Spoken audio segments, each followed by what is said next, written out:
nationalism. So baby, throw away your scruples with the memories of your activism. Watch your weak resistance usher in a fucking cataclysm. Elect a bigot war pig and say you're gonna push him into pacifism. That's some bootlicker Stockholm hostage liberal masochism. Bootlicker Stockholm hostage liberal masochism. Baby, that's some fucking bootlicker Stockholm hostage liberal masochism. God, that's some fucking bootlicker Stockholm hostage liberal masochism. That's some fucking...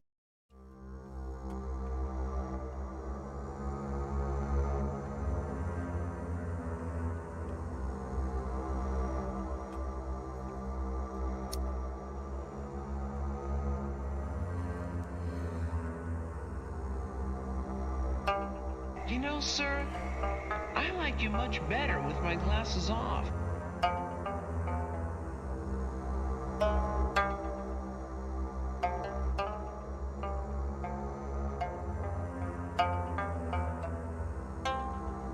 I guess I was born with the curse of foresight, 'cause I knew Joe was only gonna represent the war side.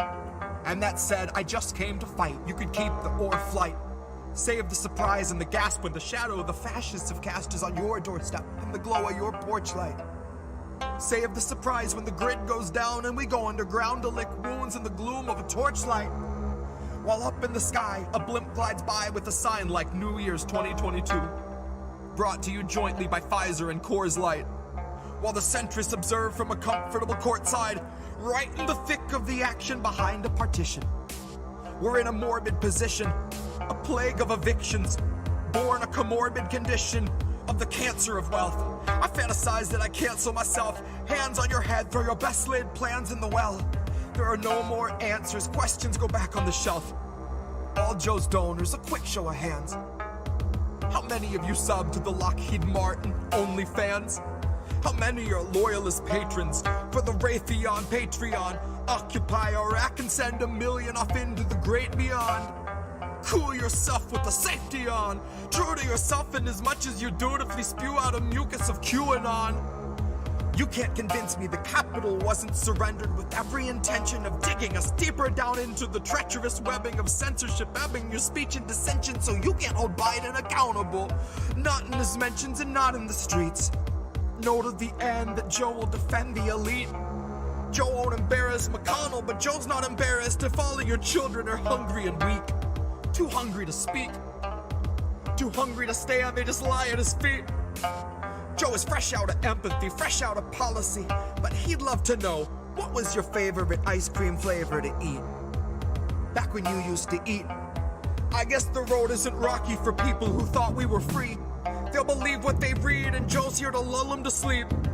Counting us down by the dozens, the culling of gullible sheep, led to the slaughter by media tyrants and government thieves. These are the leeches that stubbornly suck where there's nothing to bleed. These are the tumors that force us to crawl on our knees. This is the home of the brave. This is the land of the free. One was foreclosed in 08. One was condemned in 16. This is the home of the brave. This is the land of the free. One was foreclosed in 08. One was condemned in 16. This is the home of the brave. This is the land of the free. One was foreclosed in 08. One was condemned in 16. This is the home of the brave. This is the land of the free. One was foreclosed in 08. One was condemned in 16. This is the home of the brave. This is the land of the free. One was foreclosed in 08. One was condemned in 16. This is the home of the brave. This is the land of the free. One was foreclosed in 08. One was condemned in 16. This is the home of the brave. This is the land of the free. One was foreclosed in 08. One was condemned.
We're live. Should be. All right. Welcome, everybody. It is December Indie News Network Roundtable stream. This is Indie.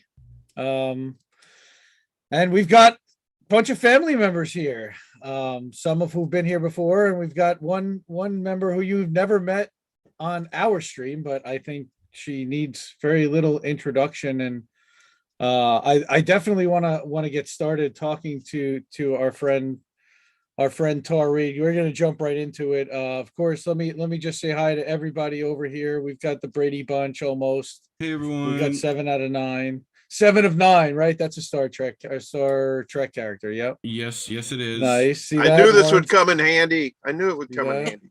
It's also that? the name of the weed I'm smoking, but that's Am I looking up or down? one of the Sideways. two. He's in the middle, so you can look to your stage left. There you go. That's it. What's up, Tar? Okay, so yeah, again, this is Indie News Network. This is our second stream as a group and as a team. We all decided as small streamers to kind of come together, collaborate efforts, and pool our resources, help each other, amplify each other's stuff, and we are all of like mind. There were several of us actually earlier last month that were at the General Strike Summit, that were at the Fred Hampton Leftist Now Revolutionary Blackout Network. That was really exciting. We're going to be doing a summit of our own coming up later this month that we're going to talk about later. But again, so we've got here everybody. We've got Reef. Say hi, Reef. Hello. What's up, Reef? And we've got Bess from Millennialsplaining. She's here in the house. Hey, everyone. And we've got Todd from BeTheChange. Everybody subscribe to BeTheChange. Hello.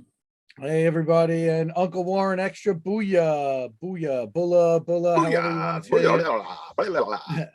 it. And we've got Rob Durden of our political fight club, who loves to mix it up and tell some jokes and do some roasting and have some fiery takes. Yeah, what's up, you beautiful people? How you doing, everybody? Aww. And of course, again, we've got the woman who needs no introduction, our friend Tar Reade.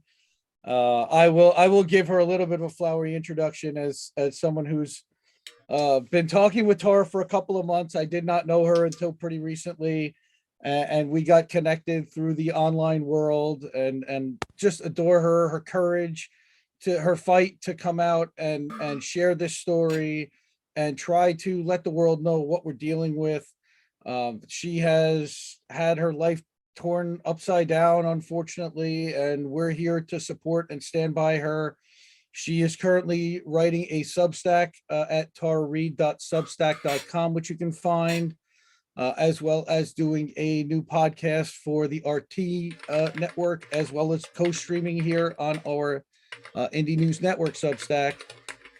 Again, I want to welcome, say hello to Tar Reade. Give her a warm welcome. Hi. Hey, Love thank you. Hi. Welcome. Tar, I just want to give you a little bit of a chance to kind of talk about some of the things that you've been working on, some of the topics that you write about and do on your stream and on your podcast, to talk about some of the things that you saw with Indie News Network, maybe, and what the opportunity and why you joined us. I thought that might be a good way to get started.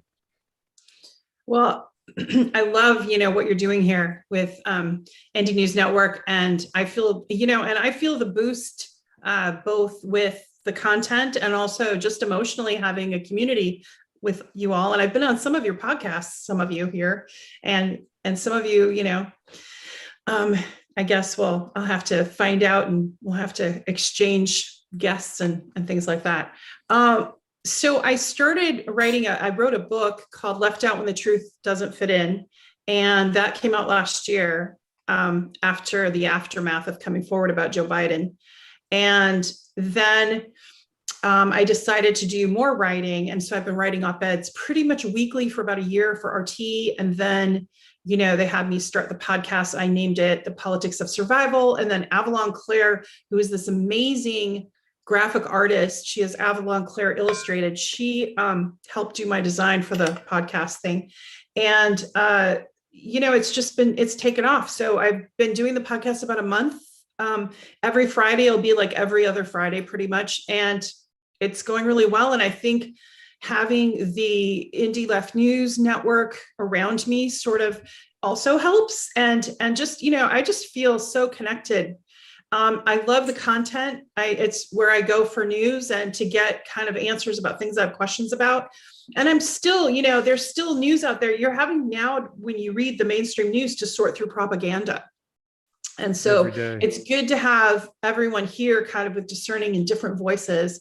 We all have different views, but yet there's this symmetry and what we're trying to do, which is really elevate the conversation, right? And expose the elites for what they're doing, because they've just engaged us in this class war. Systemic racism, systemic gender violence, and they're just using it, and we're all like, our country is just at war with itself, in other words. And maybe it always was, but it just seems that the wealth disparity has gotten to a point where it's simply not sustainable and people are suffering. And so it's not just about my personal story about what I went through with Biden, but it's also just the craven evil of the two-party system that is pretty much like melted into one party that's just oppressing our nation right now. Yep. So that's my 2 cents. Absolutely. Well, and we appreciate that. Yeah. We like to call it, and I reference Whitney Webb when I call it the corporate uniparty, which is really what it's become. And the problem is that they've also got the mainstream media, or the corporate owned multi-billion-dollar mega media companies, the top 20, I call them, that control everything we pretty much see here, and all the gatekeeping and everything. So it's been a real struggle. I want everybody to out there in the audience to understand, as far as Tara has been suppressed on Twitter, she has been suppressed on Facebook.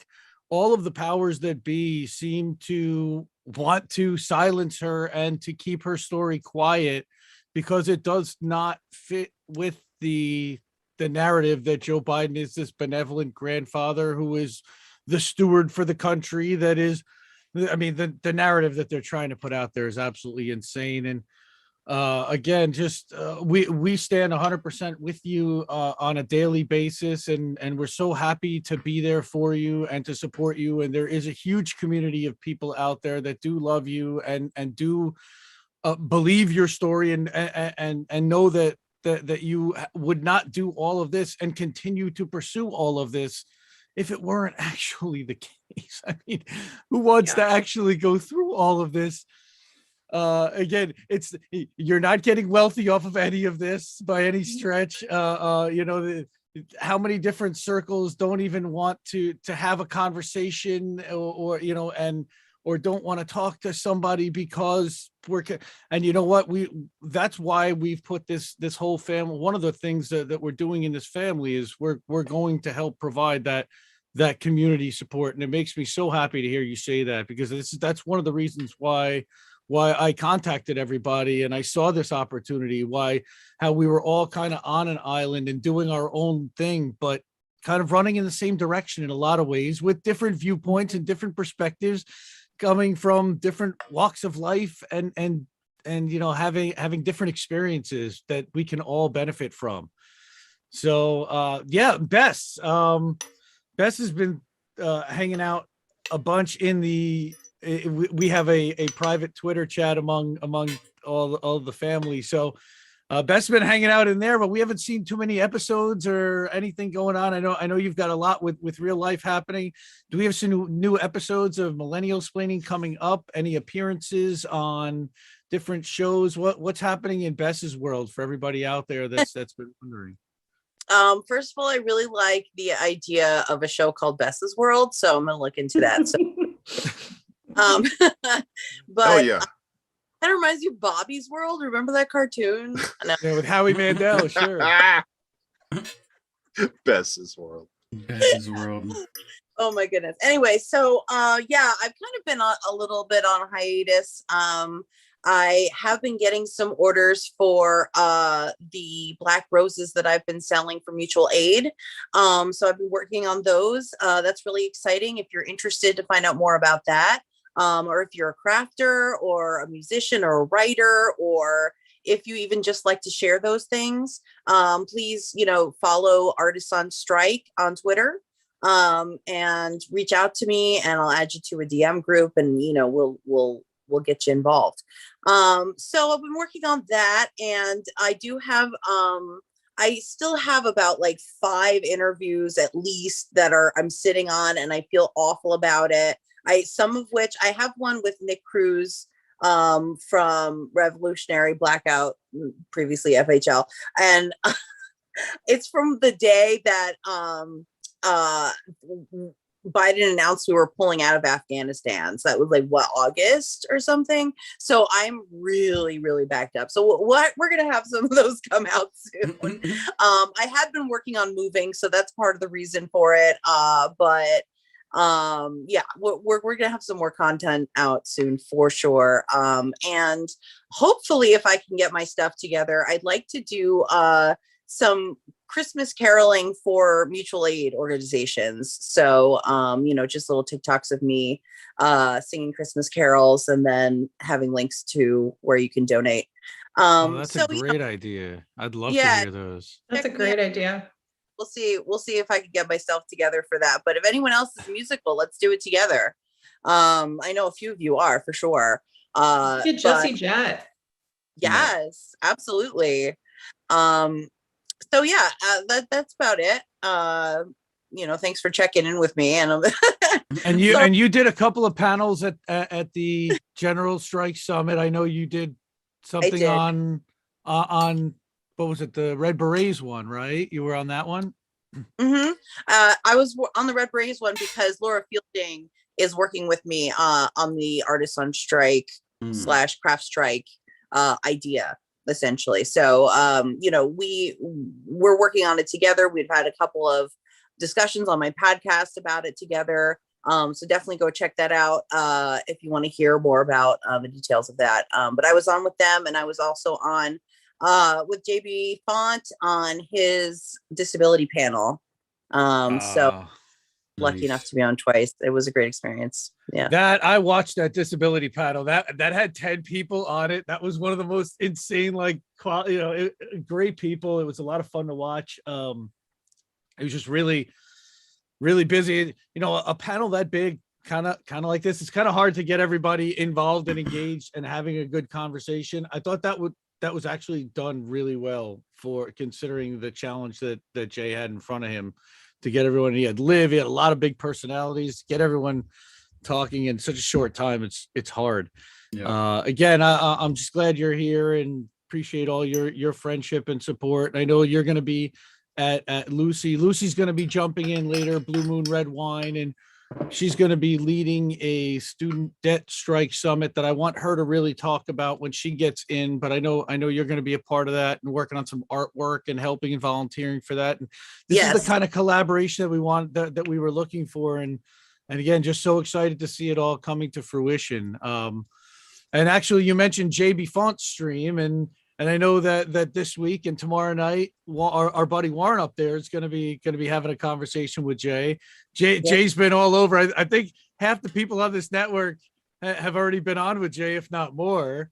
And I think we got to round that out and get some more people or get him on some more shows. But Warren, talk a little bit about Extra Booyah, what you've been doing on the show. I know you've been releasing a bunch of clips.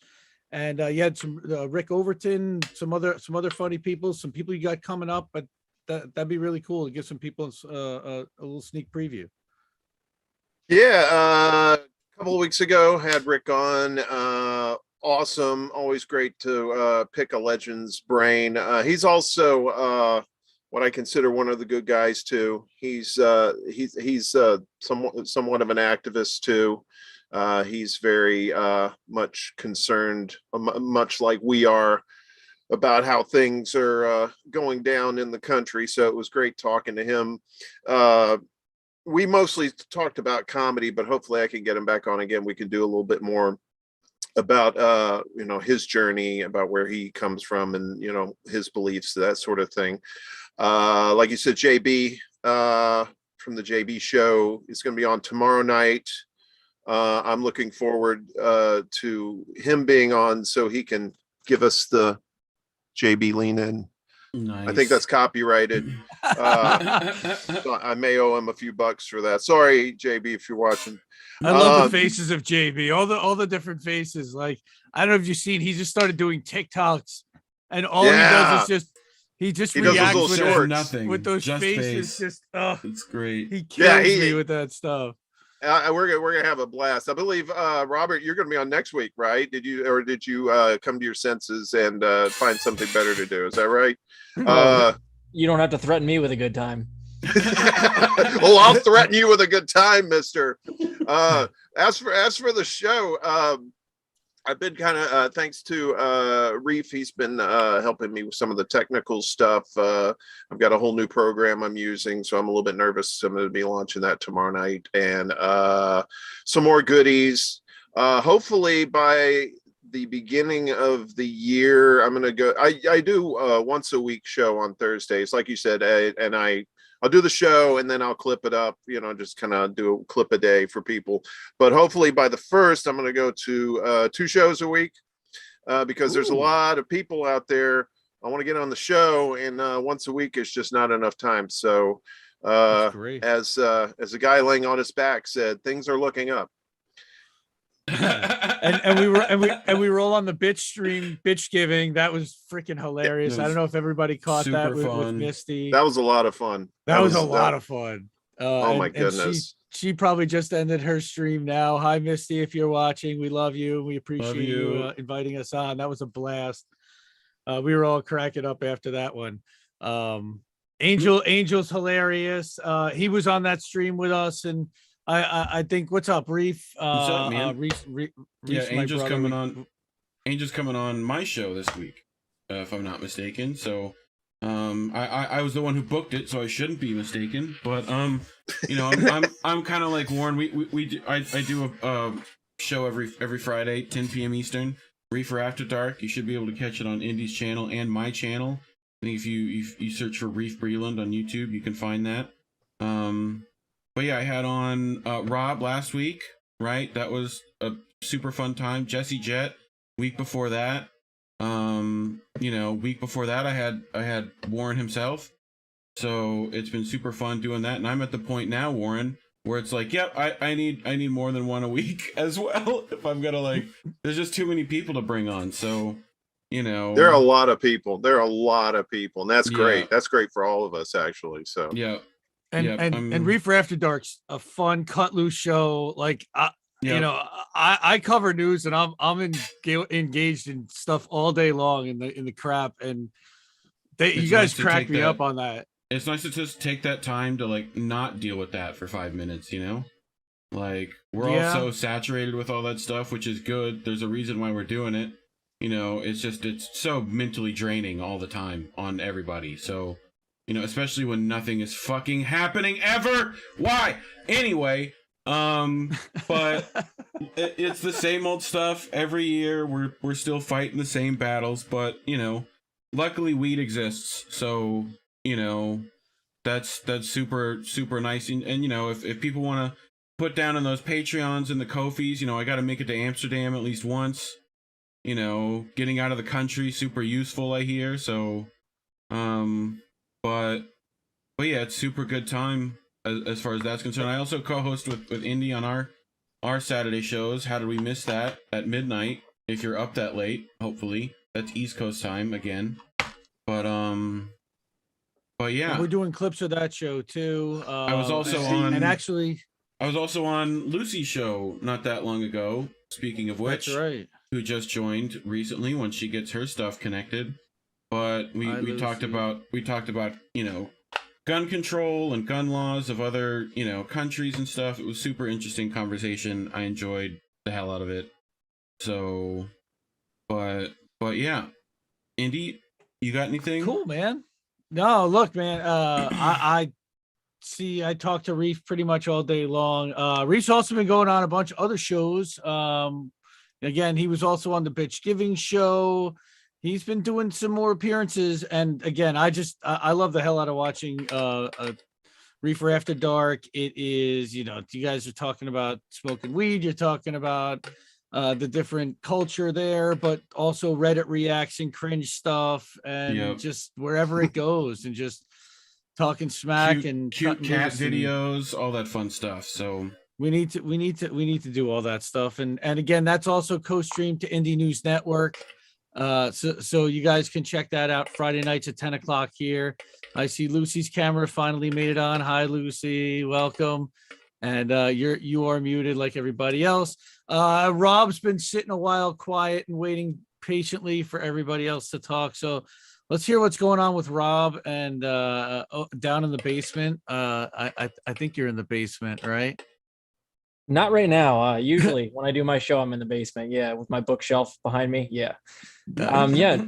So not too much. I was on Reefer After Dark. That was a lot of fun. We had like a really long ass stream, and it seemed like it was an hour long. It was like a 2.5 hour stream. 2.5 hours. Yeah, it's like pretty close to that. So, yep. We had a good time. So I'm going on Uncle Warren's show. I was recently on Savage Joy's show for a stream. We're kind of thinking theoretically we might do a regular thing with Savage Joy, like where we're just going to basically make fun of politicians once or twice a month. So that should be fun. We had a great time together. That was a great episode. And then as far as the show goes, I got an episode written about Julian and how the Guardian has flubbed numerous stories about him to smear him along the way. So I got that written. I just have to put it on Rockfin. Nice. And beyond that, I mean, there's been a couple other shows that I might be on, but it's not set in stone. I've talked to Indy and Reef about those as well, but I'm not going to say anything quite yet. We'll just see how that pans out. Stay tuned. Man. I'm just doing my thing, trying to write a couple episodes a day. I got one more written. We'll see if I actually put it up right now. I haven't decided yet, but just doing my thing. Had a roast recently. Speaking of Rockfin, I believe that INN is co-streaming to your Rockfin channel for the first time tonight. So we are live on Rockfin.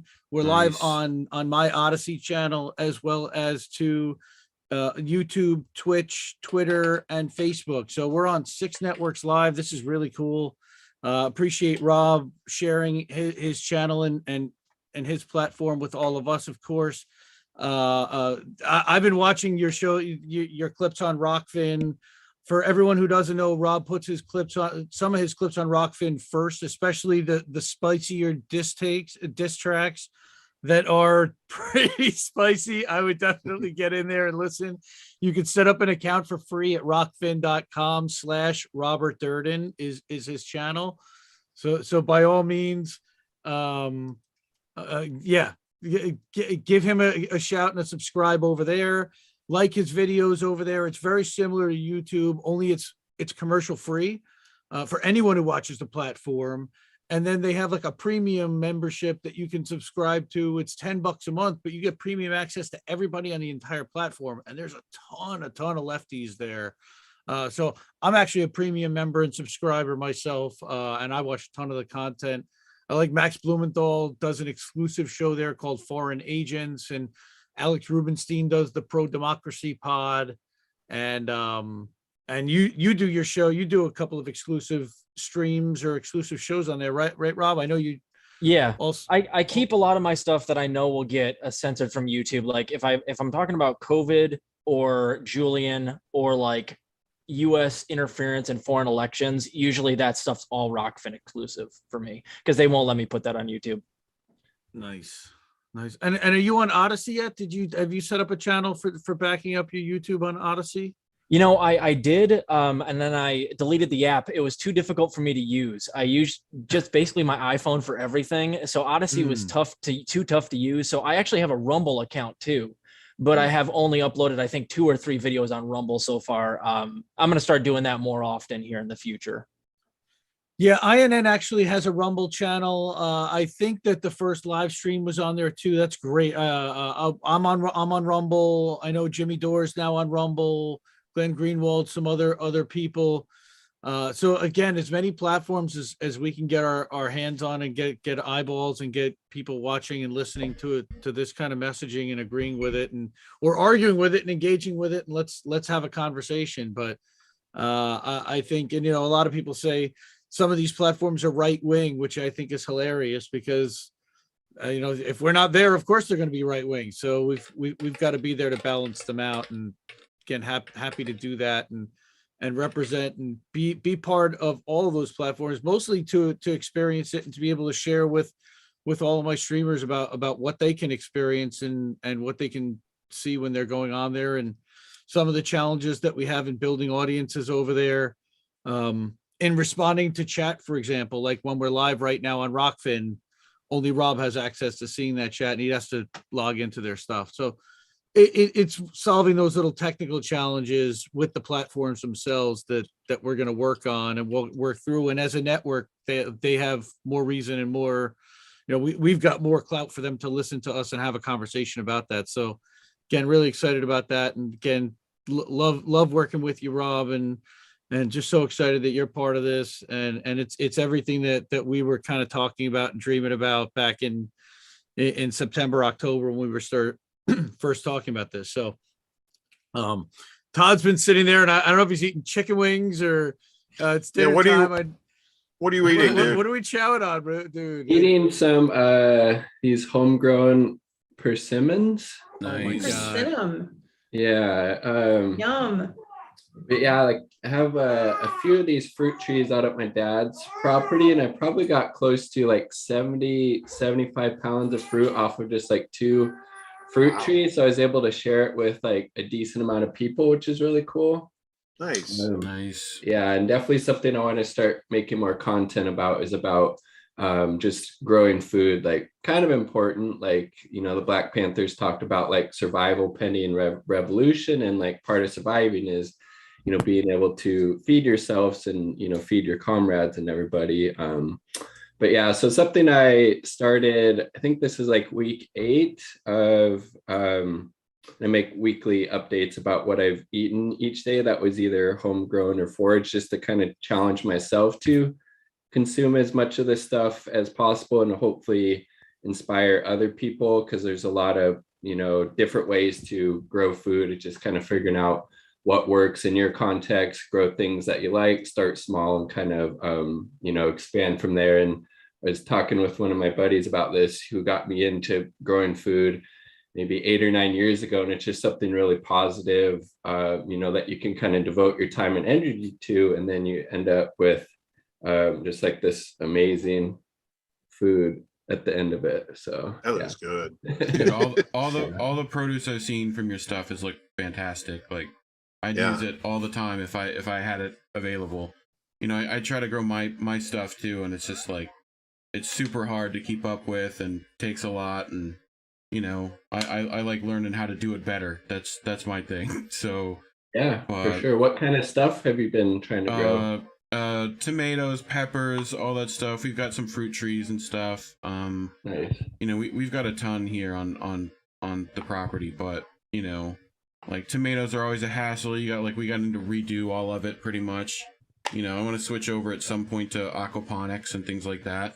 Okay. So but yeah, it's getting that stuff right out the garden is just way better than not at this point. So Yeah, and I follow Todd on Instagram, and the pictures of the stuff that he grows, and like he picks these vegetables that it literally looks like they're coming out of a magazine, or it's like in a supermarket ad for like organically grown whatever, and they're like the most beautiful ripe red tomatoes, and the absolutely incredible stuff that I've seen you grow. And cucumbers, and I mean, I've tons of different things on your property, and I love how you're doing that, and that you involve your family. I saw that you baked bread the other day, right? Yeah, 11-year-old helped out with that. She was super proud of herself. Yeah, that was amazing. Yeah, so and for everyone to follow Todd, it's kind of funny. I don't know if we need to change your name on Insta, or everybody knows what it is at this point. But it's kind of funny. His username is @username 1492. I kind of feel like you should keep it just for people to like. it's kind of a troll. It's kind of funny, like, yeah, but it's like, he got assigned a username when he first went on. He was the 1492nd user, and that was it, right? Well, actually, I think I picked that one out myself for some reason, but yeah. Oh, did you? That's really funny. If so, I love that. So everyone follow at username 1492. You get unbelievable great vegetable pics, and pictures of him out in the garden and family stuff, and it's, again, I've been following your stuff for about 5-6 months since you started live streaming. Love the content. Also some pretty base takes, pretty lefty takes, pretty spicy takes. Sitting behind the wheel, I remember one, I was like, damn, he's pretty damn upset, like. It's like, this nice guy in the garden, and he's sitting there, he's screaming, he's raging. I'm like, oh, I love it. He's freaking channeling everything. It's amazing. So yeah, again, and Todd's great. You're always putting videos out quickly. I notice you've got a quick reaction to stuff when you're getting out there. I love seeing that.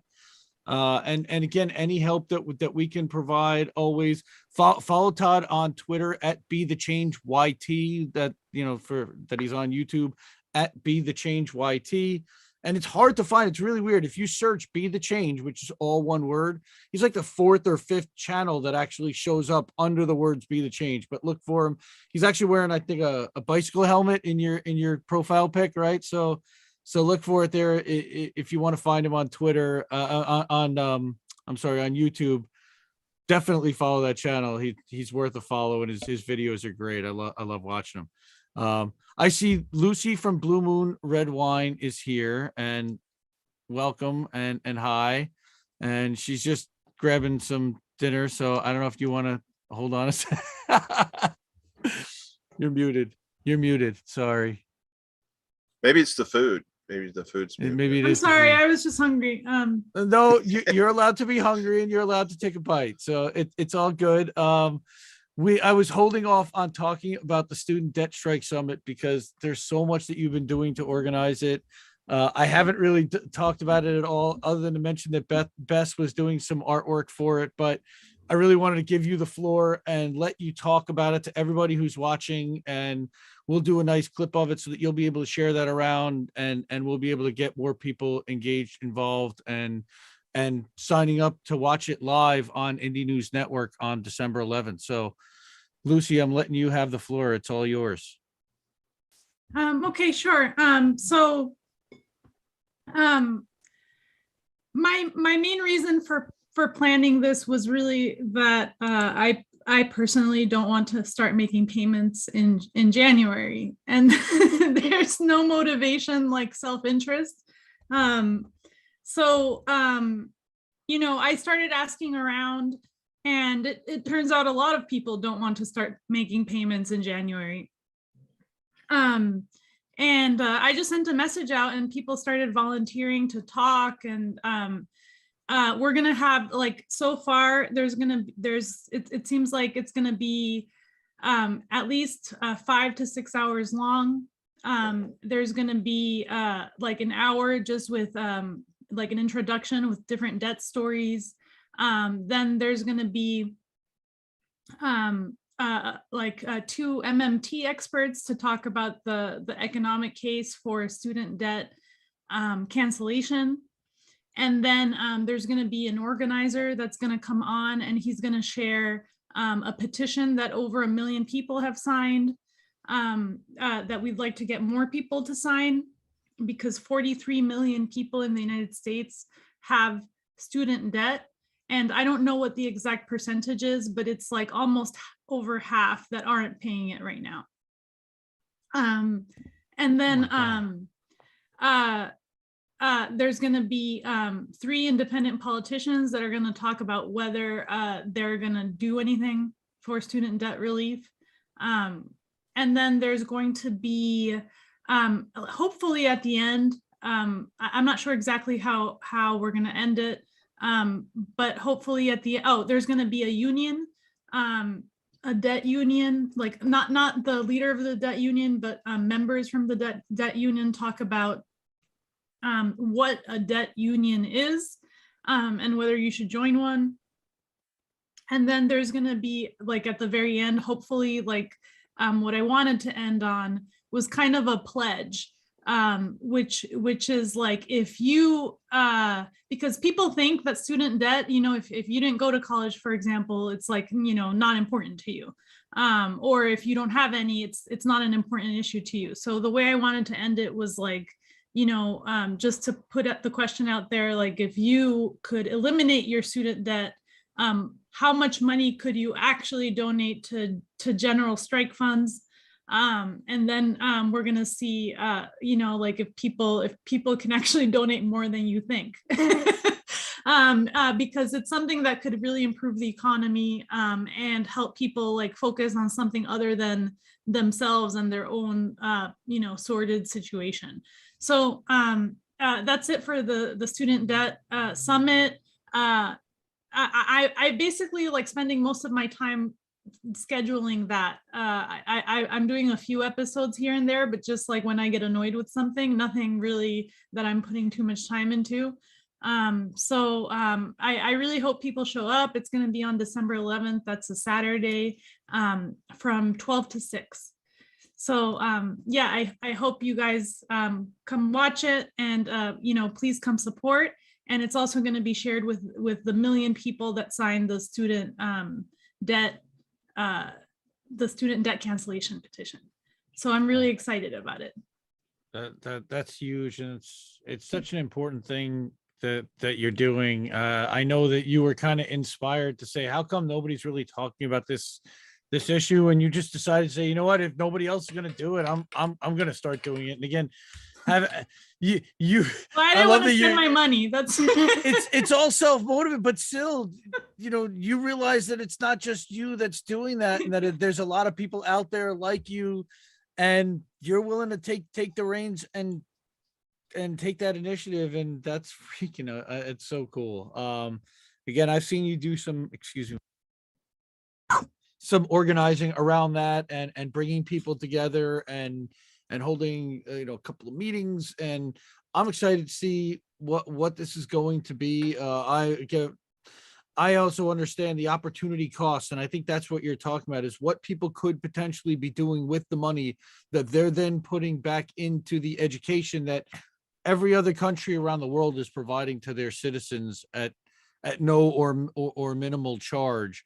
And it is starting the youth of our country in a race with one leg tied behind our backs. You know, it's to cross over a couple of cliches, but and not just the youth. A lot of the organizers for this, like, they started during Occupy, and a lot of them, the original like organizers, some of the groups became stagnant and aren't really doing anything anymore, but a lot of them are actually in their 60s. So student debt has been around for a while, and it's actually keeping a lot of people from like a decent retirement. Right, exactly. I mean, it's keeping them working longer. They're able to save less for retirement. They're not able to invest. They're not able to invest in housing and in real estate potentially, which could potentially support their retirement as well. And it keeps them dependent on the welfare, on the Social Security state that much more for their income and for their livelihood. Again, just remember that a lot of the student debt can be eliminated with the signature of Joe Biden's pen. But he would have to, of course, go against his biggest benefactors, which are the big banks and credit card companies, in order to do so. That was his campaign promise. That's what they ran on. Right. They were going to eliminate, what was it, $50,000 of student debt, which became $10,000. They were going to eliminate student debt and make free college, and then it lowered to 50,000, and now it's nothing. Now I think the only they do give breaks to people that have some circumstances with disabled students, a portion, but that's it. And I mean, like, I went to law school and stuff. I have almost a quarter of it's $200,000 of student debt, and I had a partial scholarship. And one of the things New York Times shamed me about in one of the articles was that I was too poor to afford law books. Well, law books are like 300 to 500 a piece back then in 2003 and 2 and 1 when I was going to law school. Wow. I mean, it's not even just it's the student loan debt, but it's also like being able to pay for books. It's all a scam. It's just a scam for students. And I feel bad for that. Nothing's improved. I mean, I graduated in 04 and nothing's gotten better and it's 2021. Yeah, I owe 299,000 for my doctorate, and I've never actually been able to pay the interest on those loans. And I worked as a chiropractor for 5 years, never even been able to afford the interest. Right. You know. So and it keeps you from getting good credit, right? I mean, I can't get credit. I can't even get a credit card. Yeah, I can't. Well, yep. I own nothing of value. They can come after me if they want. I'm a holdout for at least for like over a year now. But do we have to call you doctor?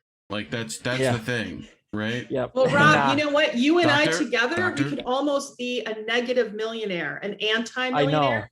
I know, right? What are you gonna do? And I didn't retake any classes. I graduated top of my class. I owe like near 300,000 right now, like 299. Crazy. I think. Yeah, and I think the most I've ever been paid in a year is just like 45K, which isn't really enough to pay on 5, 6, 7% interest on these loans. A lot of them have to be private at that amount. So like you're in the way I do it now is whenever they send me something in the mail, I throw it right in the garbage. There you like go. You can come get that money from my cold dead fingers. And Biden eliminated the ability to, if you wanted to file bankruptcy, he eliminated that ability. Exactly. With the bank. What year was that? I forget what year someone. Well, I actually have like some juicy insider information on how the Obama administration kind of purposefully slowed down the movement for student debt cancellation. But like, I can't share too much of it. Basically, what happened, basically what happened, and I won't say like who was involved or anything, was that Obama at the time, he lived next to Zuckerberg. There were like, groups everywhere like proliferating about like the student debt cancellation issue, and they were like, together with the Occupy movement and stuff. But he got Zuck to like shut down these groups. So that's what happened, like right around Occupy, and then like nobody really realized it. And then, it's like the same thing that happens on Twitter with all of these people getting shut down. It's like, yes, you can grow your audience again, but like, how much work is that? And then sometimes it just like slows things down enough at a pivotal moment where it's just like too hard to get that steam. And that's exactly the point. You know what I mean? Yeah, again, which is why we try to be platform independent, or we try to be everywhere. I've gotten a lot of people. I've moved on to Telegram because it's a more secure platform. It's more peer-to-peer, and they actually have the ability for pages to be able to have streamers kind of put out messaging to their audience and have more of a one-to-one connection, almost like sending a text message. I see Telegram is very similar to a text messaging platform, just independent of your carrier, which is really cool. Yeah, I use Telegram. It is more secure. But So I see Stephanie's thing says she's away. If she's there, I would say hi, but I don't know if she's there. Oh, good. Hi, Stephanie. Okay, so Stephanie is a super volunteer, and she's an awesome person. She and I were on a stream together, gosh, earlier this summer on Tommy Nation's very first ever live stream, which was a lot of fun, and that's where we met. Yes, and I do know what I'm talking about. Honestly, I'm very good with my facts and with my news stuff and stuff like that. I've done a couple other live streams, and I'm doing one for KRDT Media Friday. Yeah, you're doing KRTD News with Shane. Is that what you're doing, co-hosting? Yep. Yes, sir. I'm excited. Awesome. If Shane's in the chat, hello, Shane. We're friend of the show, friend of the network. But Stephanie also has been working with Dan Whitfield, correct? Yes, for his campaign. right? Yes. So Dan's running for Senate in Arkansas in Yes. 2022, correct? Yes, against Senator John Bozeman. Against John Bozeman, okay, who's a corrupt corporatist Republican in a deep red state, of course. Yes, Arkansas. And yep. So Stephanie has a really interesting perspective, being blue in a deep red state, and working for somebody who is really fighting against the narrative and against the establishment out there, but doing it in a really in a professional way. And again, I got a chance to meet Dan, as did Reef, for the U.S. Solutions Summit. He was one of our guests, and you know, got to interview him. Yep. And hear some of his views as somebody who went up against the establishment and got no support from the Democratic Party, but ran as a Democrat. So I loved hearing that perspective. I hope he would be getting more support in 2022. I don't know if there's always third party Dan. Right, there's always third party Dan, but is there going to be He a tried primary? that. Yeah, he tried the third party, and the Democrats came, and he tried the independent party, and they came, and he had all the signatures he needed that they told him he needed. He did everything he was supposed to, and then they go back and change the numbers on him, on the amount of signatures that he needed, and gave him such a short amount of time, you know, just enough time not to be able to get it done. yeah, it's like what they did to the Greens in Pennsylvania, and I think they did it to them in Wisconsin as well. They keep shifting, They took him off the shifting the ballot. goalposts, right? Mhm. So They can take that Steph, goalpost completely off the And field. the group that does that is Occupy Yes, sir. Democrats. They're the ones who kind of infiltrated the Medicare for all and all of that. But if you see anybody with Occupy Democrats on their profile, watch out. Mm-hmm. Okay. Yeah. So watch out for Yeah. Occupy Democrats. Occupy Democrat sounds like an oxymoron. they put out That's a great. lot of like That's like meme stuff irony like in an its, occupying like, purest force, maybe. form. where I find them is all over Facebook. I find that a lot of Occupy Democrat stuff ends up on Facebook for whatever reason in a lot of the groups that were Yeah, they're going after Jill Stein right now, the Green Party. How? Why do these people not focus on the important issues going on right now, like healthcare, pandemic, people dying? So we Rent need relief. healthcare, debt relief, just all these things people are overlooking. They're wanting to talk about the Maxwell lady, Well, and I mean, just all these. Jill Stein had lunch with Putin.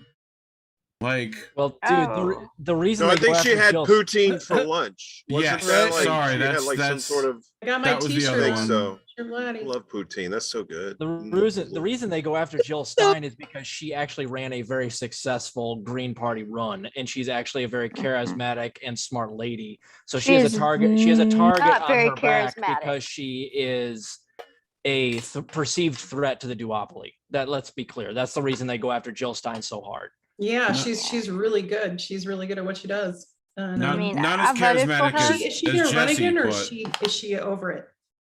I hope I she's think over it. I think she's over it. Can't I'm blame her. sorry.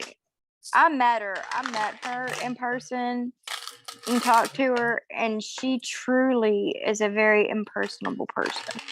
Really? Yeah, sense. I still have frostbite. Oh, Jill did you? Stein, yes. Mm. Wow. Yeah, and all she does is love to hear herself talk.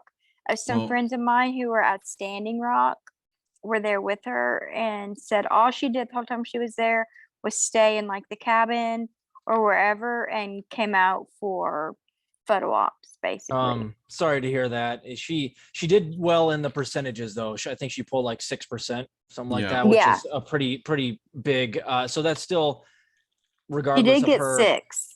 Yeah, right. Yeah, what she Regardless of does like is- her personal politics or however she is as a person, she did Yeah. do well enough as a third party to be a perceived threat to the duopoly. And she which can is why always they go after her. she can always come on my Yeah. show, and we'll fix those personality issues with some weed, and that should be good. Yeah, Right. that know. 6% is the key to Bet to you a lot could, of it. Reef. Yeah, I know, right? I'll work on it. Because if we Uh, could get to that 6%, that means that people have to You have listen to to deal us with on us. both sides. They have Yeah. to. I mean, of course, because you they know, can't win without their vote, without our vote at that point. better Unless- voting Exactly. systems whenever they're available for you to support. That's also, there's a couple of them, not just ranked choice. People should look into them. hand yeah, marked, super- hand counted yeah. paper ballots. That's the key. That would also be Right helpful. there, definitely. Yeah. And just No, holding those systems accountable, like when they do those kind of things to you, if you're running, say what's happening. People want to know what's happening, Yeah. So, but yeah, anyway. People want the Hey, truth. I had a question for you all regarding Twitter. So, Jack Dorsey, the news this week was that he stepped down, Yeah, and I read Glenn Greenwald's piece on it, and I've been kind of watching it, and Oh, I'm poor kind of, thing. and I wanted to kind of throw this out there and see what you all thought, but remember I shared with you that the DOJ pulled all my social media under sealed warrants. And the only company that contacted me was Twitter, and they had to go into court, and they spent literally thousands of dollars to make a motion because it was rejected. They were subpoenaed 3 times, they rejected it, or 5 times, and they rejected all 5, and then finally went to court to get permission to just tell me this was happening. So they didn't tell me why. I still don't know what the case is. I may never know. But bottom line is, they were the only social media company that did. So I can't stand the troll farms, and I get really annoyed with the suppression. But at the same time, they did tell me, and I wouldn't have known because none of the other companies like Instagram or Facebook, of course, none of them let me know. But I know it happened in Gmail. They told me that it did. So, Twitter did. So what do you guys think? Do you think Jack Dorsey's departure is a bad sign, kind of like what we're hearing from Matt Taibbi and from others? Or do you think, I don't know, it's a different... Could be a bit of or it'll just both, stay the same? right? Like it I think depends on, is he leaving or is he forced to leave? That's part of it, right? Oh, he Like, resigned. I Yeah. think he Resigned. just chose to leave. It's his I think company. He just said enough was enough. Resigned. Isn't he also the CEO of Square still? I believe think. he was the only person to be a dual CEO of multiple Fortune 500 companies simultaneously. I Yeah. don't know if he resigned from Square also. I think that he might have just been fed up, with the limelight and the amount of pressure of having to maintain that level of,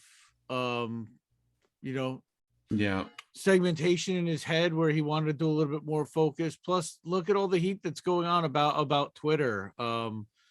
It's also, we know, heavily involved. The intelligence community has agents all over this platform, and they have to figure out a way to police for all of that. You've got dealing with medical misinformation and having to deal with all that. And I think he just realized that this isn't really necessarily the platform that he was looking to manage and maintain. And he got it to a level that he wanted to get it to, and let the shareholders and the new people that have come in and taken over and are running it now kind of take it from here. And that was how I saw it. I could be completely off and naive about why he's doing it.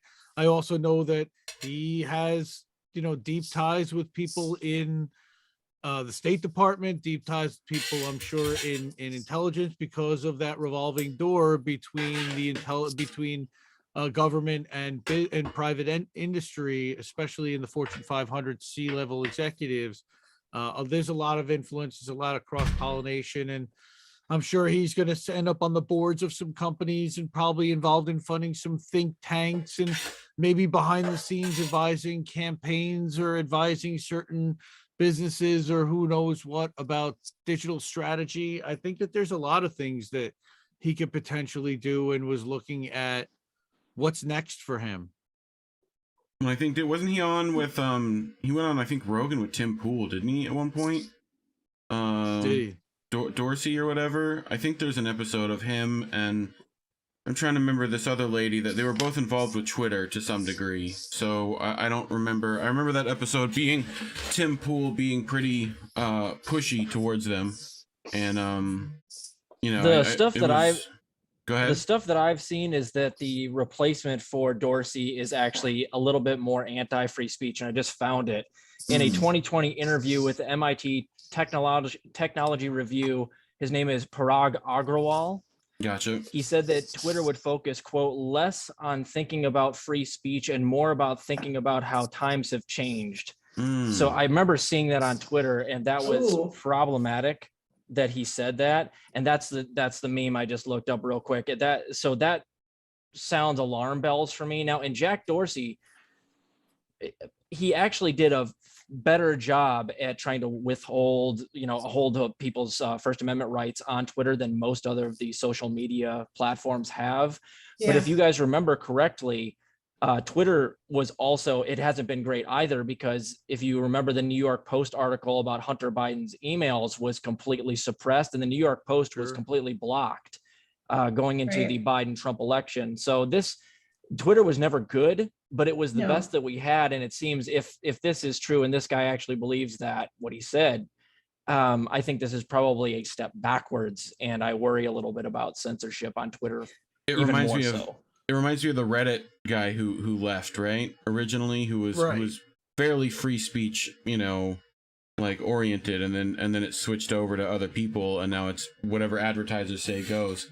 And then it just begs the question, is like, so why is Jack doing it now? It almost like, and I don't want to get too conspiratorial, but it's like, what leverage is being used? Is he being like asked to step down? Like, who knows exactly? Because we know that social media crackdown is the main thing right now, with all the like Frances Haugen nonsense, where she's like a whistleblower that wants more censorship on Facebook, because there's so much like mean stuff on there and aggressive stuff and fringe content. So it begs the question. Yeah. And the mean stuff on there is actually like coming from the political troll farms that are paid for. And it's usually, Correct the Record was started and all that. Yeah. It's political troll farms. Yeah. But those troll farms will never be subject to those same fringe algorithms. So this in a way is like, I've talked about this on my show. It feels like they're trying to make the internet like nerfed for the mainstream media to like transition to a new paradigm.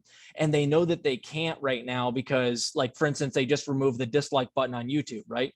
Why did they do that? Because the people won't allow, Stuart Varney to go onto YouTube and do well. They'll ratio them into oblivion.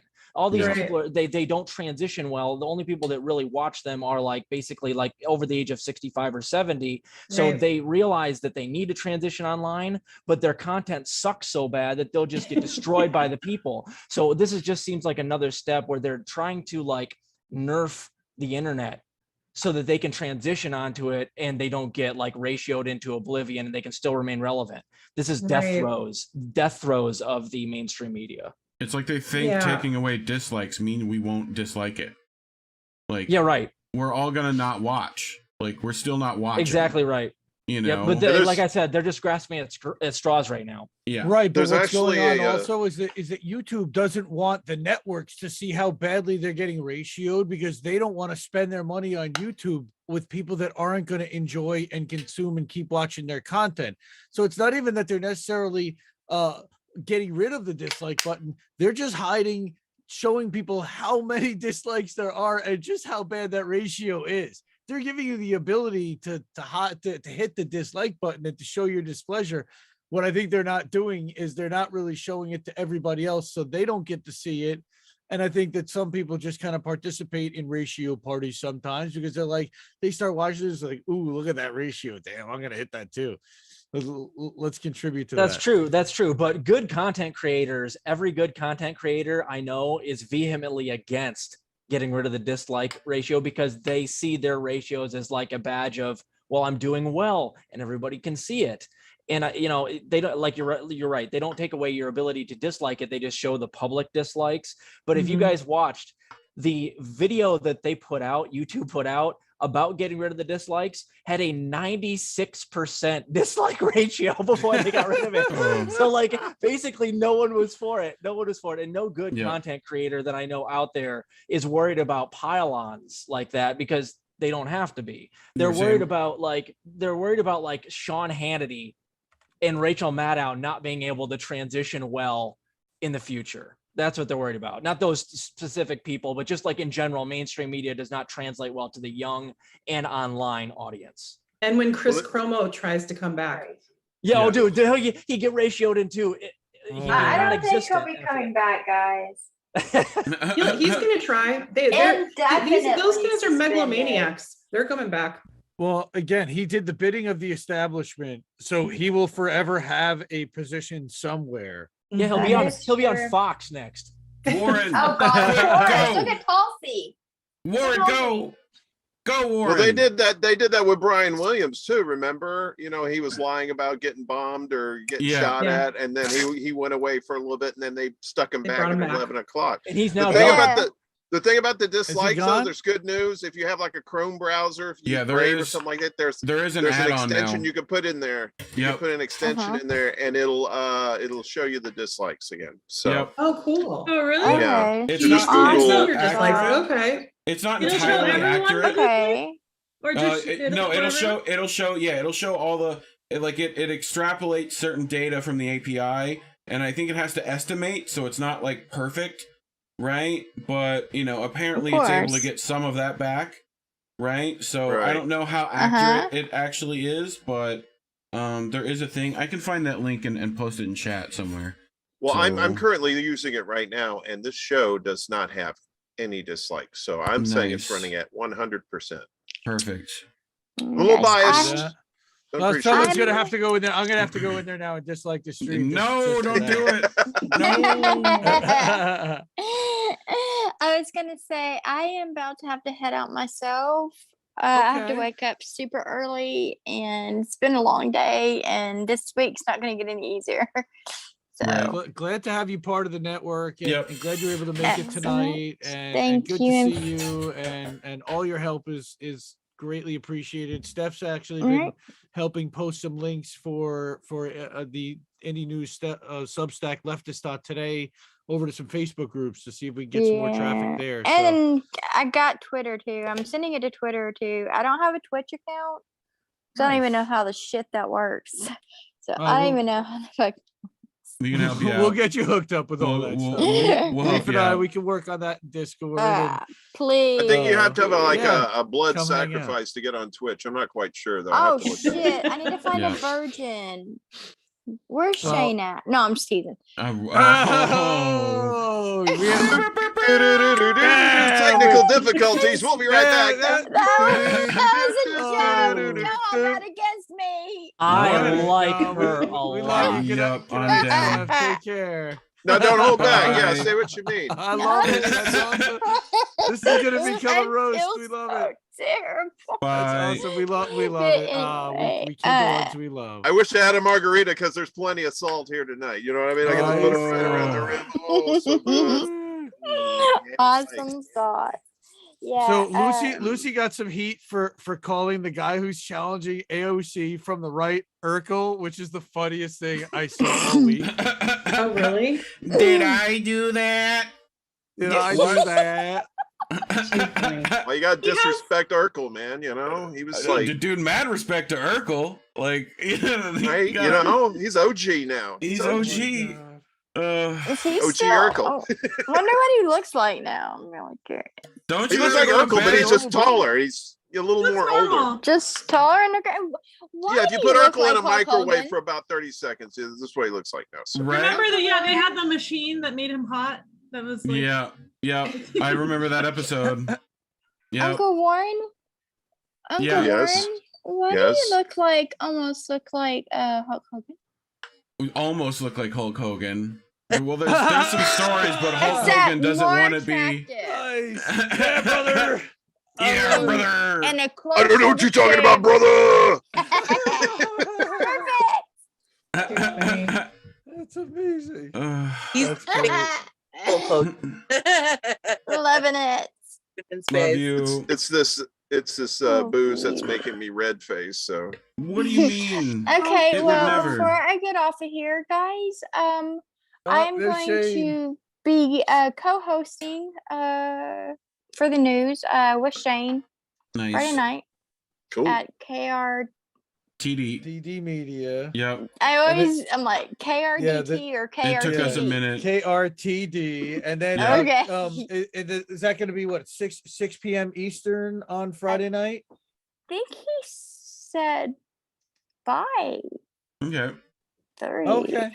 I'll send it We'll to you. put I'll out, send we'll it put to out some you. stuff. Exactly. We'll find it. Go subscribe to KRTD Media, and you'll get the alert when they go live for Yep. that. And go check out Steph live on the show. So that'll be a lot of fun. Please do, and give me any input. Because this will be my 3rd live stream, and I use an avatar, so I'm not doing this right here like I am now, trying to make sure I look using okay, an avatar. Who would ever use an avatar to go on? I don't know.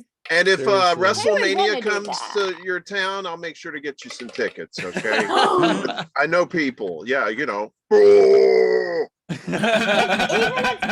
if just wrestling came here, like WWE Raw or SmackDown, I'd be happy. I know it's fake. Yes, people.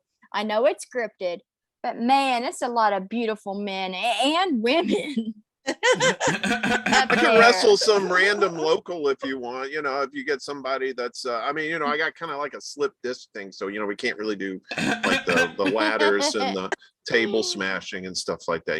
We could maybe do CGI or something. We could do that. We could do it that way. All right. So now all right. Well, Bye, Steph. Bye, Steph. Tara, Bye, I know you guys. had you have a new podcast episode coming out. Was it Friday? Yeah, Friday comes out, and it's going to be with Collin Moulton. Speaking of wrestling, it's different than wrestling. He does jiu-jitsu, but Collin is a comedian. He was on Showtime, and he has a podcast called Post Roll Podcast. Okay. And he's a brown belt in jiu-jitsu, and we talk about that. We talk about he's my brother, so he was a comedian and very successful. He's on that tuck belt before I was public, and then when all that stuff happened, he got really hammered by media, by Newsweek, and they were calling him a liar or whatever. But he was very young when I worked for Biden. He remembered what happened. He just told the truth. And Washington Post, New York Times, Newsweek, they just went after him. And it was awful, as they did me. So we kind of talked about that a little, but mostly we just have a lot of fun and talk. And he brought up a couple things that might be a little, spicy. We'll see. He has his opinions about certain things. So I don't know. Like he even mentioned, I even hate to say the word COVID because it automatically gets you deplatformed if you say anything. Right. But yeah. So, but it's very lighthearted. It's very, and we had a lot of fun, and he gives me a hard time. Like during the podcast, he said something like, I was changing subjects, and he's like, "Oh, nice segue, Tara," and he's like making fun of my segue, and it was just fun. Funny. But it's interesting because my bro has this huge community with Brazilian jiu-jitsu, and I know Elias would. I know he should talk to Elias, and they should talk to each other and he loves comedy. So wherever he goes and performs, he'll find his jiu-jitsu bros and he'll go roll. Yeah. And yeah, so it's pretty cool. I love the community, and I love the upliftment of their and there's some women involved, more and more women getting involved now. So that's good. Yep. Yeah, I'm a big Reef's fan. a big fan of the MMA. Big fan of it. And jiu-jitsu itself, I think if you watch Rogan enough, sure. You just have to learn it. It's part of the thing. It's like when Oprah gives you a new car, you're gonna drive it. That's and Rogan's just male Oprah, so that's I do pretty wish much. Reef lived closer to me so he could teach me. Yeah, there's definitely spots near you, guaranteed. The whole community. You can teach her an arm bar. Yeah, arm bars are easy. Trust me, you can figure out plenty online. Especially if you got someone willing to do stuff. No, Florida, South. Florida. Yep. Damn. But I've been near you a couple of times, so I was But gonna say if you were like closer. yeah, I mean, you know, me and Do Elias that definitely talk then. jujitsu all the time and all that stuff. So, you know, there's a bunch of political stuff with that too. So, you know, when the head of the Gracie family supports Bolsonaro, right? You know, a guy who won I both know. UFC 1 and 2. Like, Yeah. I love Hoist for what you did, but that's weird, bro. You know, Yeah. like there's so many, like the whole, you think about wealth inequality in Brazil in the 20s and 30s and 40s, right? You know, there's a couple of you know, Germans involved over there, if I'm not mistaken. Like, it's a whole story and process to that. Hopefully we start doing some stuff on that on this network too. I love doing that. But yeah, you bros welcome on my show anytime. So I'll tell him, yeah. yeah. Yeah, I mean, I kind of did a couple of heavier shows. You know, we had Amy Frank that it's out right now, and it's a really important show, but we're talking about military's response to sexual assault. And then she's a whistleblower, and now she's at risk of getting her credentials completely taken away. And Durden wrote her a very snarky letter. They can do that? Yeah. I'm sorry? They can do that to her, even though. Oh, yeah. She went on CBS and she blew the whistle on the military. So they're stripping her victim advocate credentials, or they're trying to. There's like she's crazy numbers on that, right? Like on the amount of sexual assault in the military right now. It's like ridiculous. It's and like you know, way she higher had than people you think. had you know, soldiers she was advocating for. Longer. A couple of them committed suicide after the rapes, and you know, they weren't helped, and so she's helping their families. And it's a very serious issue in the military. It's, I guess there was one statistic that women soldiers are more likely to be raped than to be killed in combat. Yeah. You know. Wow. It's crazy. I've been in that. It's almost like we could have a whole hell of a lot smaller military as well, just to keep that number down a lot further, you know? Wait, Reef, Stephanie, you said 4 times you've been in that situation? Wow. Sexual assault.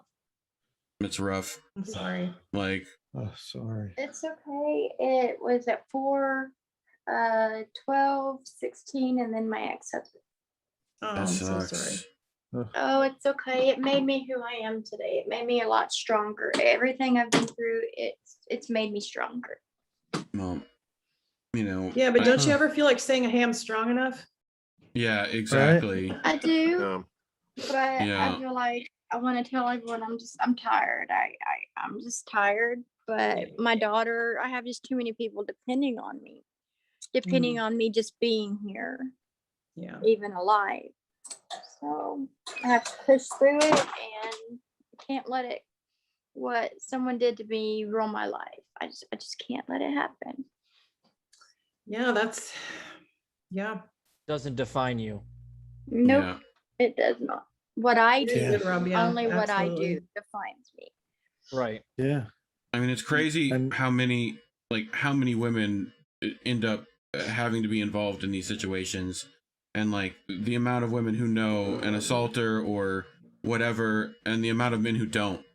You'd think those numbers would be a little higher, you know, and like, yeah, I mean, it's just, you know, it's such a hard thing to like, to find and deal with unless women come out and talk about it, which for a long time, that hasn't been the case, you know, because the society doesn't want you to, you know, so, you know, well, not only mad respect for Tara for doing that, and any woman who decides to do that, you know. I mean, and you see like what happened with Time's Up, you know, where even the organizations that are supposed to be in your corner, that are supposed to be advocating for those rights, or even protecting the powerful, and actually kind of gatekeeping and doing catch and kill stories.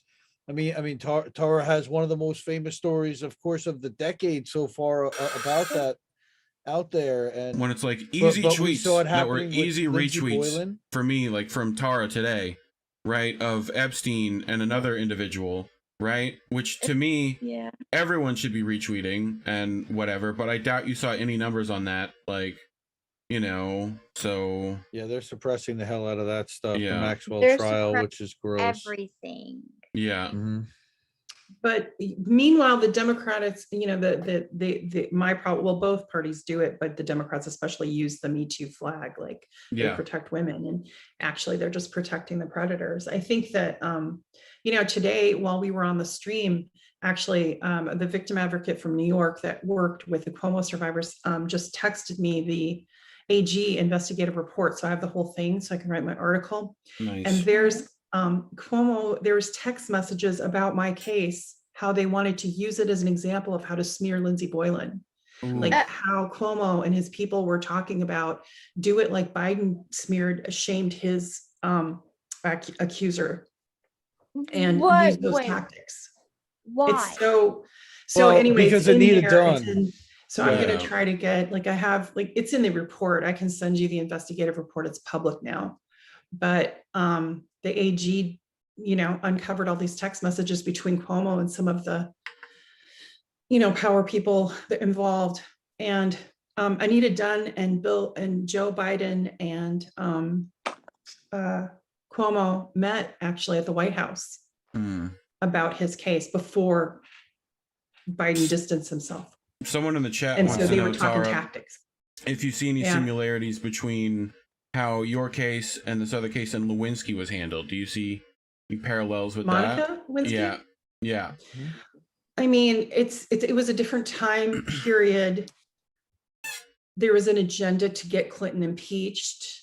It was a different, but I think, she was, the consent thing is a question because of how young she was and the power differential. And I think she's finally exploring that, but she's still really shit-libby. She's still really in the pocket of the Democrat elites. And I don't know why, because they ruined her life.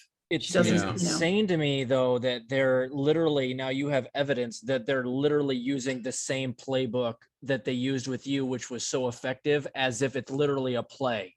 Like and that's the importance of this, is like that. And it doesn't surprise me at all, but that's the slimiest shit I can think of. It means they go, okay, it worked, so let's do this same thing to other people.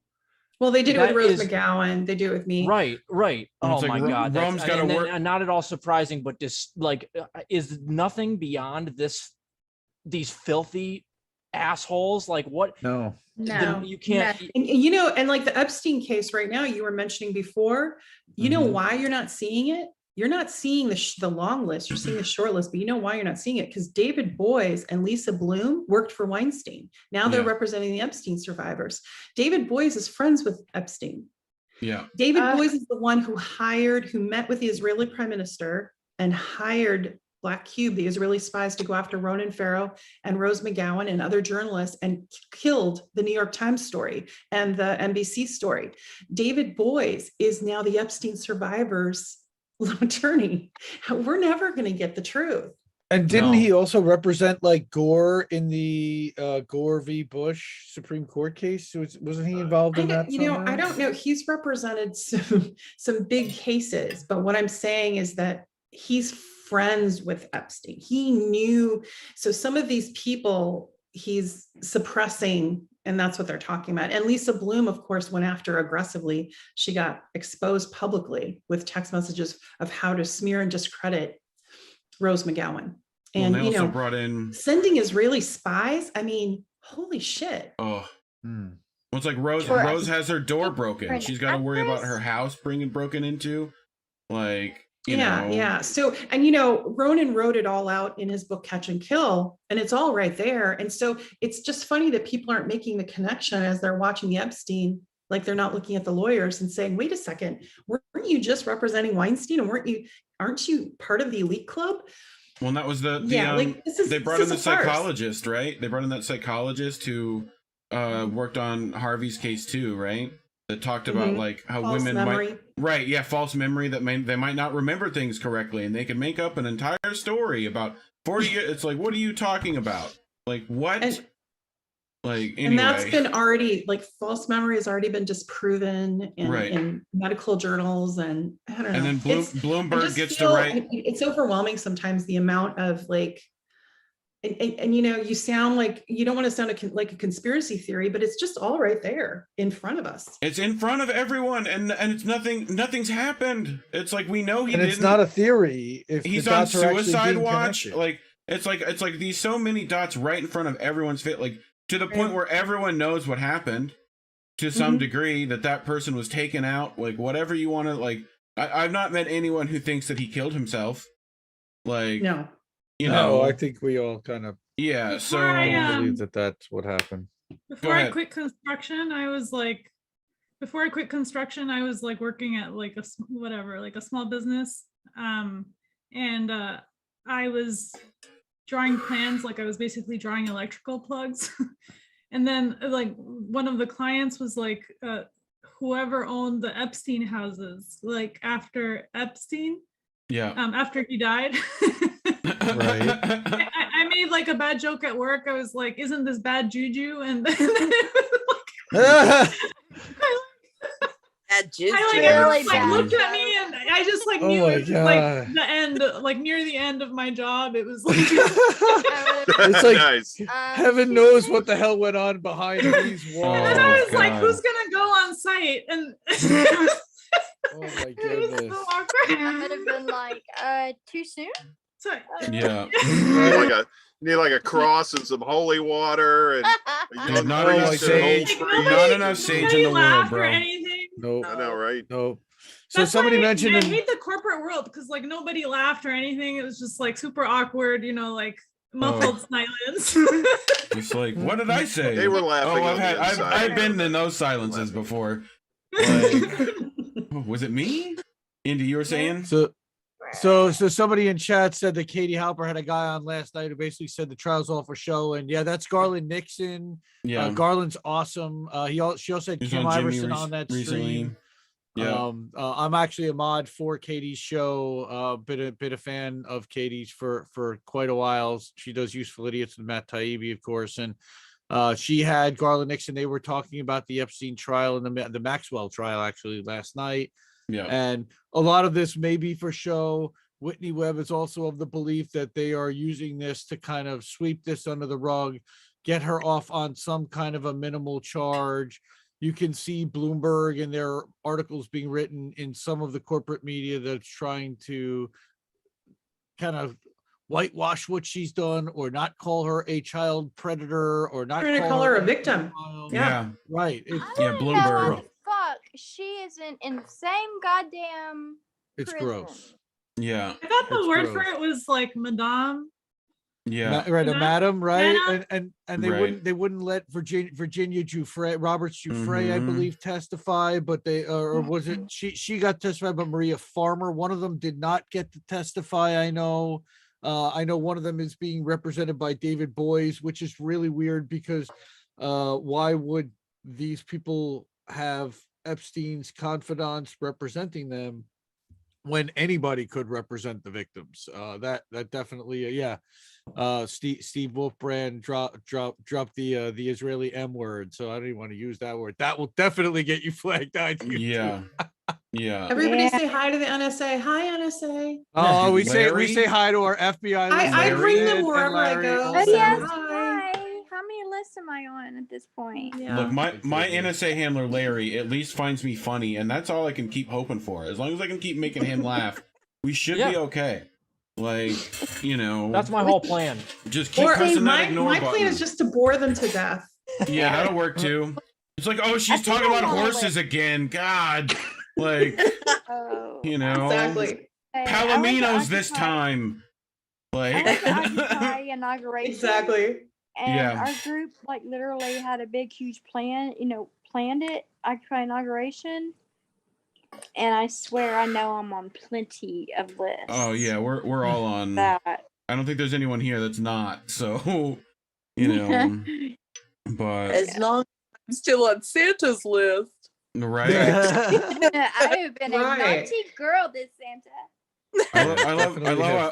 I love how everyone's like, yes, Santa, he can definitely check all those lists and keep surveillance on every child while they're sleeping. Like, that's okay, apparently. You know. Well, then you have the elf on the shelf. I've got little kids, Rob too. Oh. I'm sorry, Santa Rob, do you do Elf on the Shelf? Where terrifying. No, I don't. Is that like Flat I'm Stanley? in New York. I do Rat on the Shelf, and There you go. What's really funny is in our community, we don't do Elf on the Shelf, but we do the Mensch on the Bench, and I am not kidding. The Mensch on the bench. We have a That's Mensch on the bench, hilarious. okay, and he sits on our mantle, and his name is Herman. And I still say the Santa Claus story is the creepiest thing you can think of. It is a fat, paunchy man who's flushed in the face, obviously, possibly from drinking. Because when you get drunk, your face is flushed. He watches you when you're sleeping. He knows when you're awake. He knows when you've been bad or good. So basically, he is a peeping Tom who watches you all year round while you're awake and asleep to make sure you're behaving. And then you invite him into your home. Epstein wishes he had reindeer, is what it sounds like. Yeah, a complete stranger Yeah. into your home to give your children toys. Did you guys ever hear about why the whole story about the original reindeer stuff, right? Like, it has to do with these mushroom ceremonies over there that, like, in the Scandinavian regions where we actually have reindeer, right, where Saint Nicholas comes from, right? It was the humans would eat these mushrooms and they'd enjoy them. And then the deer would actually come and, like, lick the urine of the humans, right? After they've ingested these mushrooms, like, and they would normally eat those mushrooms themselves, and they'd start tripping. And so it just becomes this, like, mythical legend over time of reindeers flying and stuff like that. Everybody was flying after that. Yeah, that's part of this. It sounds like Bonnaroo. I went to the second one in Tennessee. There's people drinking, licking pee and getting stoned. Yeah, it was crazy. I definitely saw elves at Burning Man, so they're definitely. There was. But I could have been just like hallucinating in the back of a car somewhere. I mean, that's probably what it's written. I think it's written in a book from the stoned ape theory. I don't know. I saw it on Rogan. Take that with a grain of salt, because Rogan was probably high when he listened to it. And well, that's cool, like. So we says Saint Nick was actually from Turkey. Why did I think he was from like the that. Netherlands? I thought that was a Netherlands thing, but I could be wrong. No, he's from Finland, I thought. Oh, is it Finland? See, everybody gets a different story. I think is this like the Bernstein Bears? Is that what it is? I thought he was Ruski. I thought he was from Ruski. He's the Russian bear. How are we not talking about, like, if he is Russian, you'd think all the liberals would be like, "Oh no, Santa's coming!" Like, well, he's wearing all red. Santa is Russian because he's always in a hurry around cooperative the world. Gifts. He's just like giving back, shares the wealth. Like, yeah, dude, Santa's a commie as shit. He's like total communist. He wears a red suit. Yeah, he wears a red suit. He wears red. That's right. And he flies around. I don't know. Does he pay for gas? I don't know if I don't know. Rachel Maddow will do a special on it though. Do you think the elves right? She'll do a special on his taxes. He's got a GoFundMe. Yeah, his reindeer require mushrooms. Probably a lot Not of hay. glitter. Like, I'm just wondering. I'm wondering if the elves like have seized the means of production. That's what I'm wondering. Are they all part of the working proletariat, the elves, and they just have him as the figurehead? I don't know. I'm ready to see that like Christmas movie. Seems like a lot of top down, doesn't it? Yeah, Hallmark needs to do that one. That's the one I want to see. So we'll get Jerry on it. Jerry put a Christmas movie on Jerry Vassiat's Chicago Corner. He's got a Christmas movie on Hallmark, so we'll get him to do Commie Santa. I'm down. I think Santa is like he's the dictatorial face so that they can have their commune without the United States invading the North Pole and bringing democracy. Yeah. That's how authoritarian. You will obey me, and I will be the benevolent dictator who will give out the gifts one day per year. One day per year. They're going to bring democracy to the North Pole and be good. By the way, Nicole says she's getting a restraining order against Santa. Yeah, that makes sense. But she doesn't want him sneaking into her house at night. Yeah, you got to seal that chimney off. We sealed ours off. We're done. We got the gas fireplace. So I do. Yeah, start I do a- want to see one of your keep the light people with up. like with Christmas. You know, you got the people that shove a bunch of lights out there. I want like the Jewish people to do the same, just to like have giant menorahs in their front yard and like snow Hanukkah right now. yarmulkes. Yeah, If we do that, like we we do have the that. Keep inflatable the fire menorah. burning Right. all night long for Santa. So many Hanukkah decorations. Stop. yeah. Absolutely. Go to the dollar store. You get up a lighted menorah. Come on. You got the we got it. mezuzah on the door. Like, yeah, just do it up. My house is full Right of on. dollar store Hanukkah accessories and decorations because I Yes. have little kids and my Yeah. wife know, loves I'm to not get a fan. festive for the holiday. I live on myself with my kitty cat, so I'm not as big on Right. decorating and You stuff don't like you that. don't dress your cats up? I dress my cats up. I would hate me. My cat would murder me. Yeah, he'd wait till I went to bed, and then he just I have a slice my little throat in the middle Santa of the hat night. for my horse even. In fact, Reed, Oh. just because you brought up horses, I'll send you a picture of Charm in a Santa Nice. hat. I saw Oh, a yeah. video the other Gosh. day, and I thought of I'm you gonna when I get saw one it. for Casper. It was a horse, and they took him to the beach or whatever, and he was going through like the soft sand, and he was like, "No, get this shit off my feet. Don't like it." Like, and then he makes it to like the hard sand, like at the front. It's just like, "Oh, I like this," and then takes off. Like, and they somehow keep up with it. It's just like, what are you? And it was just crazy. Horses are ridiculous That's animals. me. That's Like- Charm, yeah, my horses. Katie Halper was doing that show on COVID or something. So I Yeah. sent her a picture of my horse with ivermectin, Nice. and she posted it. Should be covered. Well, it's like that new stuff, Merck, right? Like that's supposedly Right. ivermectin plus a few things, right? So that they can sell Right. it for more. I just want to see someone do like veterinary trials on that and see if it stops like horse worms. I'm betting it'll do pretty well Right? if I'm not mistaken. You know. mean Merck is selling a horse dewormer? No. Yeah, right. That might be that. Good with my booster and my shit. Yeah, Going on. I'm double vaxxed up now, so I should be good. Yeah, as long as I get, I'm doubled. as long as I I'm can due get for like the booster. Tripled. I got mine at the end of June, so they say it lasts like 6 months, so I'll probably yeah. we'll see what happens with the booster Man, and you- with our Omicron. Omicron Persei. Omicron. It sounds like a Decepticon. Or It's- Yeah, does. it does. You know Sounds who's like a a music Decepticon? festival. Gobot. Anthony Fauci is a Decepticon. You didn't know what it It's was. either that or a Is it lizard something person. Want to attend Omicron? Oh, that sounds like I want to go to that. Like, who's gonna be Omicron. playing? Yeah. Omicron sounds like it could be a What nice is conference. Biden called it? Omnicron? Omnicron. Yeah. You call it Omicron Omni, yeah, 2020. He's not too good at Omnicron reading. 2020. Dun, dun, dun, dun, yeah. 33033 Omicron. Yeah. I mean, he's confusing it with the Necronomicon. He gets real He's doing fuzzy these things. days. Necrophilia? Necro- What? Omnicron, yeah. That exists either. The I think I said like Necronomicon. 3 different words that could get this shut down at least on 3 different platforms. Oh no, that's Absolutely. why we're That's on all right. Rumble and That's Odyssey right. That's and right. yeah. We're on Rocket Yeah. and Odyssey. They're not I'll- shutting us down. Martin Floriani is good. I'll give it to people. Lee Camp. He'll put it in a VHS and send it to people. Like we'll get it out. Like VHS. Yeah. Yeah, I mean, but we can do Laserdisc if that people are more comfortable There with you that. go, laser disc. I don't have But I don't Has that Betamax if people still have one of Betamax. those. There you go. Sony Like, Betamax. Those Yeah. were the days. I'll That's put old it. Remember, school.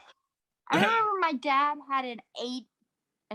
What is it? An Eight track. Eight-track. Eight track. Yeah, you can get them. His You car. can take them up and get them reversed at the store, right? You can go get them to put the Oh. pencil in for you and turn that cassette back. I don't know. I was only 4. Yeah, My text. yeah. I'm My sister had an 8-track in her 78 Chevette. nice. Yes, Hulk Hogan is a little old. Yeah, So, yeah. Yeah, no. Older than you even. Younger. That's right. Like, That's right. You Yeah. I definitely think look a I'm lot younger. with Uncle Warren, yeah, right? yeah. Yeah, We're in the same, we're contemporaries. Nice. Right. Yeah, OGs there are in the some house, Gen baby. Xers. Y'all are the millennials of the group, right? We're the Gen Xers. Come on, come on, come on. We call it Gen Sexy. I am old enough to remember how terrible you guys were in high school. That's what I'm old enough to be. 44? You know, so it's like borderline Gen X millennial, like, or Gen Y even. I think that's like you're like my brother's age. I'm the baby face. 65 to 80. 65 to 80. So if you're in there, you're a Gen X, and you're and you're cool. That you're cool. You're very miserable. You're very...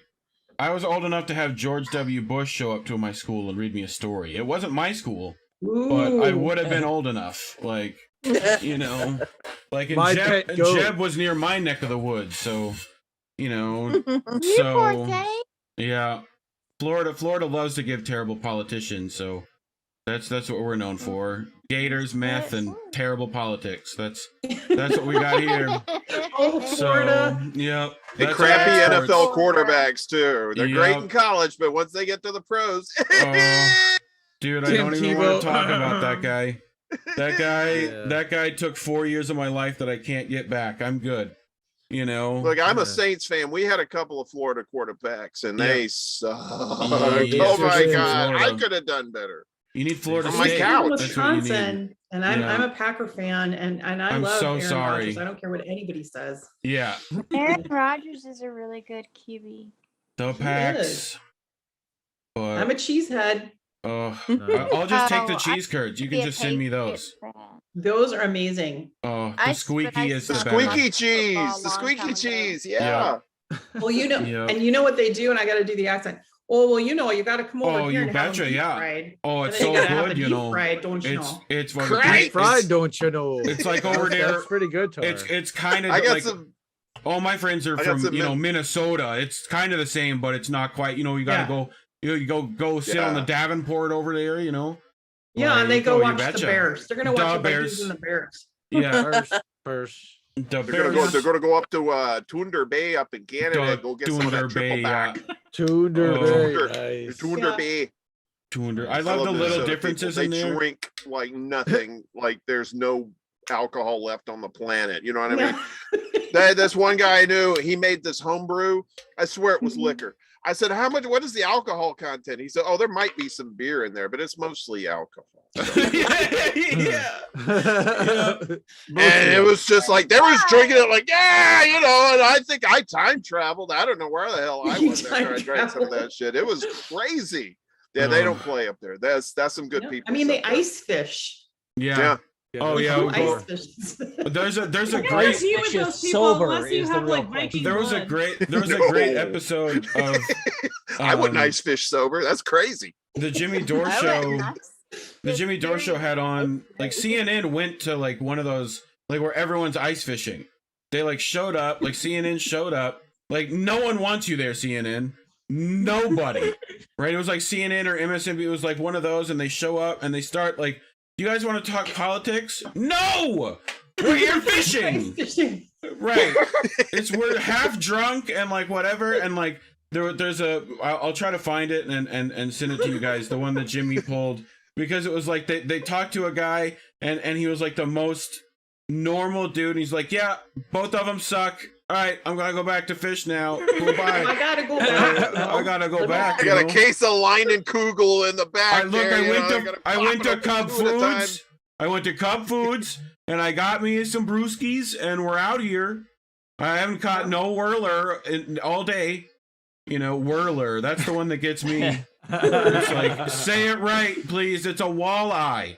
Walleye, enunciate. Whirler. Yeah, no, it's a whirler. Anyway, y'all, I gotta get going. I'm sorry. Yes, sir. All right, yeah, we're family. As much as I would love, as long as we're gonna do this more. You and your family. As much as I would love to sit around and get canceled and talk about reindeers tripping and Santa doing shrooms and ice fishing and stuff, you know, I got shit to do.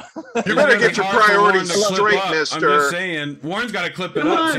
Hey, next week.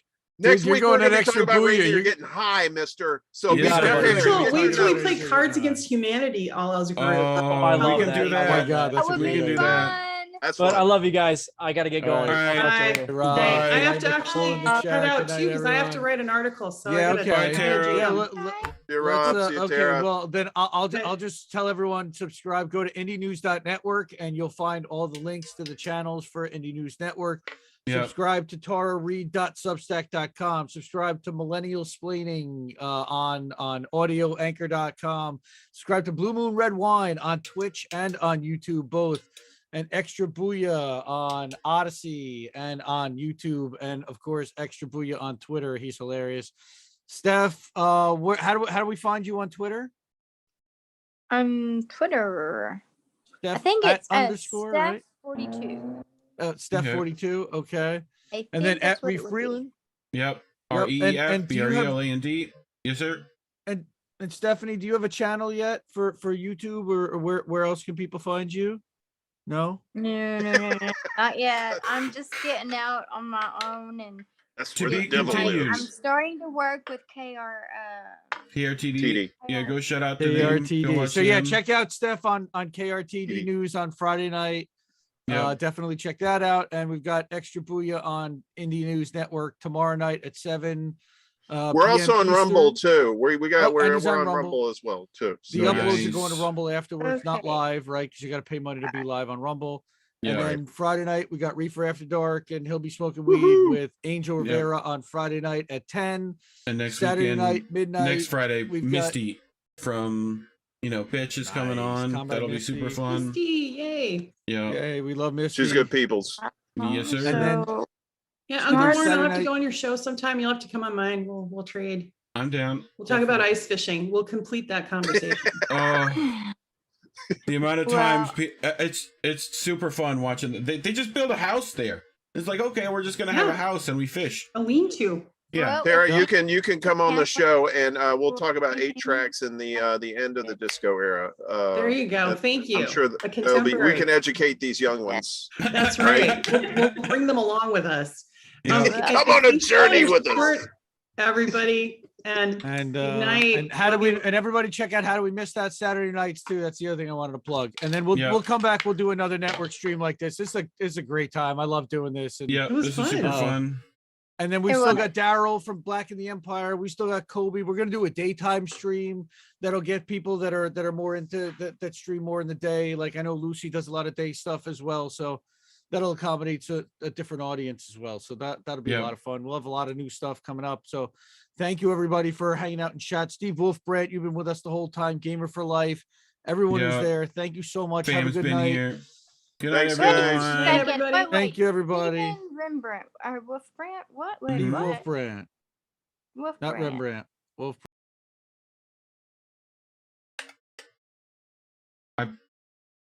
I pulled everyone.